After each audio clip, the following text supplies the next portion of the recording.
लड़की बहुत अच्छी टेलर है, ये आपने ठीक तरह से पता तो किया है ना?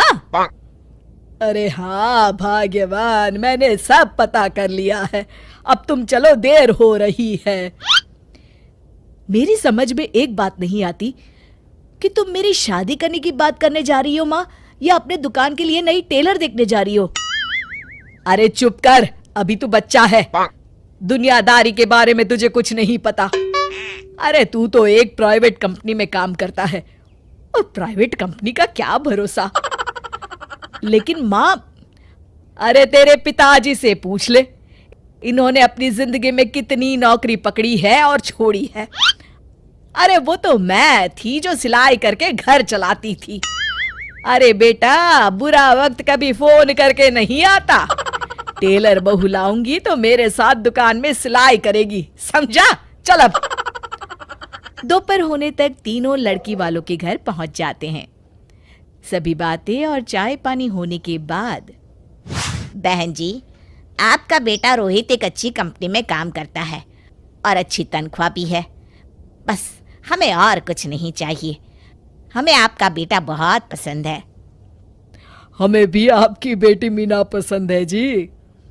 मुझे लगता है हमें बच्चों को भी आपस में बात करने का मौका देना चाहिए। हाँ हाँ, आपने बिल्कुल सही कहा भाई साहब। जाओ बच्चों, बाहर जाके बात कर लो। अरे आप रुकिए जी। अच्छा ये बताओ बेटी, तुमने सिलाई कहाँ से सीखी है? जी, दीनानाथ इंस्टीट्यूट से। अरे बहन जी, मेरी बेटी इस मोहल्ले में सबसे अच्छी ब्लाउज सिलती है और एक से बढ़कर एक डिजाइन भी बना लेती है। अच्छा, चल बेटी, जरा तेरे हाथ की कारीगरी देख लेते हैं। अरे माँ, ये सब करने की क्या जरूरत है? अरे तू चुप कर। लोग ऐसे ही बड़ी बड़ी बातें करते हैं कि हमारी लड़की को तो सब आता है, बाद में असलियत सामने आती है। इसलिए मैं कोई गलती नहीं करना चाहती, तू चुप करके बैठ। मीना शांति देवी को 2-3 प्रकार की बढ़िया बढ़िया डिजाइनदार ब्लाउज बनाकर दिखाती है। ये देखिए, ये है प्रिंसेस कट। अरे वाह बेटी, मान गए तुझे। तू तो मुझसे भी अच्छा ब्लाउज सिल लेती है। चलिए बहन जी, हमें तो आपकी बेटी पसंद है। अब इसी बात पर मुंह मीठा कराइए। जी बिल्कुल। इस तरह रोहित और मीना की शादी हो जाती है।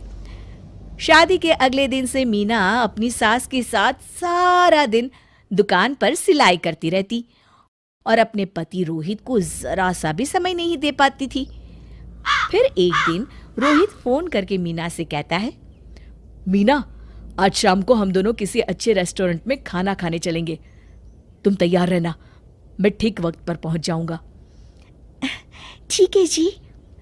शाम को रोहित जब घर आता है तो मीना सिलाई मशीन पर बैठी ब्लाउज सिल रही होती है।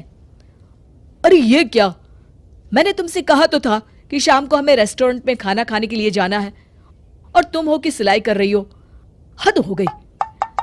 मुझे माफ कर दीजिए जी, क्या करूं, ये ब्लाउज मुझे कल अर्जेंट सील कर देनी है। सारा दिन तो तुम माँ के साथ दुकान पर सिलाई करती हो, अरे कम से कम शाम का वक्त तो मेरे लिए रखा करो। तभी वहां शांति देवी आ जाती है। अरे क्यों बहू को परेशान कर रहा है? कल ये तीनों ब्लाउज सुबह सिल कर देनी है। चल जा, अपना काम कर। रोहित चुपचाप वहां से चला जाता है। इस तरह अपनी सास के डर के मारे मीना चाहकर भी अपने पति के लिए वक्त नहीं बिता पाती थी। फिर एक दिन रोहित दोपहर को ऑफिस से घर आता है। उसके साथ उसकी कार में एक लड़की बैठी होती है। दोनों एक दूसरे से मुस्कुराकर बातें कर रहे होते हैं। माँ, जरा टेबल पर रखी मेरी फाइल तो देना, मैं भूल गया था। ये कौन लड़की है तेरे साथ? अरे माँ, ये तो मेरे साथ ऑफिस में काम करती है। इतना कहकर रोहित वहां से चला जाता है। उसी शाम, अरे क्या हुआ भाग्यवान, तुम्हारा चेहरा क्यों उतरा हुआ है? किस चिंता में डूबी हुई हो? क्या बताऊं जी, आज रोहित के साथ एक लड़की आई थी। कह रहा था उसके ऑफिस में काम करती है। मुझे तो उस लड़की के चाल चलन बिल्कुल ठीक नहीं लगते। कहीं दोनों के बीच कोई चक्कर तो नहीं है। अब अगर चक्कर हुआ भी तो इसमें बुराई क्या है? अरे बड़े अजीब आदमी हो आप, कैसी बातें कर रहे हो? तो और क्या कहूं, तुम घर में बहू के बजाय एक काम करने वाली लड़की लेकर आई हो जो सारा दिन तुम्हारे साथ तुम्हारी दुकान पर काम कर सके। अरे भाग्यवान, शुक्र मनाओ कि मैं शरीफ था, इसलिए मैंने कभी किसी औरत की तरफ आंख उठाकर भी नहीं देखा। पर अब हर कोई तो मेरे जैसा नहीं हो सकता ना। इतना कहकर गिरधारी वहां से चले जाते हैं। शांति देवी समझ जाती है कि गिरधारी क्या कहना चाहते हैं। उसे अपनी गलती का एहसास हो जाता है और वो सोचती है जितनी जल्दी हो सकेगी वो अपनी गलती सुधार लेगी। और इसीलिए 2 दिन के बाद, रोहित बेटा, मैं चाहती हूं कि कुछ दिनों के लिए तू अपनी ऑफिस से छुट्टी ले ले। क्यों, क्या हुआ माँ? अरे कुछ नहीं बेटा, मैंने तेरे और बहू के लिए शिमला की 2 टिकट बुक की है। मैं चाहती हूं कि तुम दोनों कुछ दिनों के लिए बाहर घुमाओ। क्यों बहू, ठीक है ना? सासू माँ की बात सुनकर मीना का चेहरा भी खिल उठता है। वो शर्मा कर कहती है, जी माँ जी, जैसा आप ठीक समझे।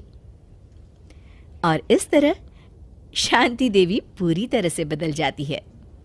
शिक्षा, बहू को बहू नहीं बल्कि बेटी समझना चाहिए और ना कि काम करने वाली नौकरानी।